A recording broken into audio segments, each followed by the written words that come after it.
आजकल हर चीज ईएमआई पर मिल जाती है। मोबाइल ईएमआई पर, टीवी ईएमआई पर, कार ईएमआई पर, यहां तक कि छुट्टियां भी ईएमआई पर। ईएमआई छोटी लगती है।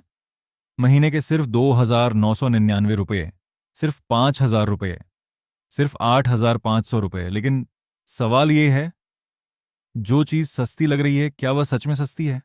या ईएमआई एक ऐसा सिस्टम है जो हमें धीरे धीरे महंगा पड़ता है? आज हम समझेंगे कि ईएमआई असल में कैसे काम करती है और क्यों ये सस्ती दिखकर भी महंगी पड़ सकती है। सबसे पहले समझते हैं ईएमआई होती क्या है। ईएमआई का मतलब है इक्वेटेड मंथली इंस्टॉलमेंट, यानी आप किसी बड़ी राशि को छोटे छोटे मासिक हिस्सों में चुकाते हैं। मान लीजिए आपने 1 लाख रुपए का फोन या कोई सामान लिया। आप पूरा पैसा एक साथ नहीं देते। आप बैंक या फाइनेंस कंपनी से लोन लेते हैं और हर महीने एक तय रकम चुकाते हैं। यहीं से खेल शुरू होता है। जब आप ईएमआई लेते हैं तो आप सिर्फ प्रोडक्ट की कीमत नहीं दे रहे होते, आप दे रहे होते हैं मूल रकम यानी प्रिंसिपल, और उस पर लगने वाला ब्याज यानी इंटरेस्ट। अब मान लीजिए आपने 1 लाख रुपए का सामान खरीदा। ब्याज दर 14% सालाना है। 3 साल की ईएमआई चुनी।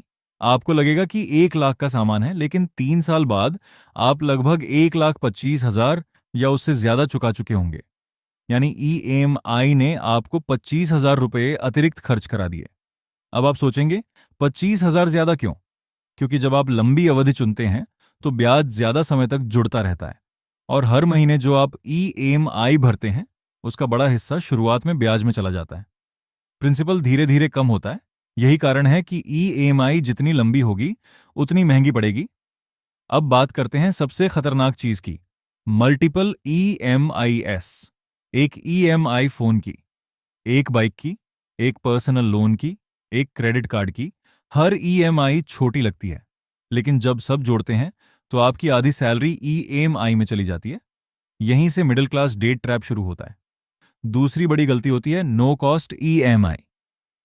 आपको लगता है कि कोई ब्याज नहीं है, लेकिन असल में ब्याज या तो प्रोडक्ट की कीमत में पहले से जोड़ दिया जाता है या आपको मिलने वाला डिस्काउंट हटा दिया जाता है। यानी आप कहीं ना कहीं पैसा दे ही रहे हैं। ईएमआई बुरी नहीं है, लेकिन बिना सोचे समझे ईएमआई लेना खतरनाक है। अगर ईएमआई आपकी इनकम का छोटा हिस्सा है और आप इमरजेंसी फंड रखते हैं और जरूरत की चीज खरीद रहे हैं तो ईएमआई मैनेजेबल है। लेकिन अगर ईएमआई लाइफस्टाइल दिखाने के लिए है या सिर्फ इसलिए क्योंकि महीने में थोड़ा ही तो देना है, तो यह धीरे धीरे फाइनेंशियल प्रेशर बन जाती है। सच यह है कि ईएमआई हमें इंस्टेंट खुशी देती है, लेकिन लंबे समय में फाइनेंशियल बोझ बना सकती है।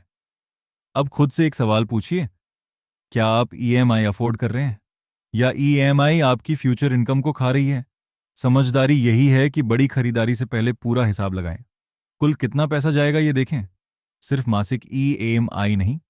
पैसा कमाना मुश्किल है, लेकिन गलत फैसले उसे और मुश्किल बना सकते हैं। सोचिए, समझिए, फिर फैसला लीजिए।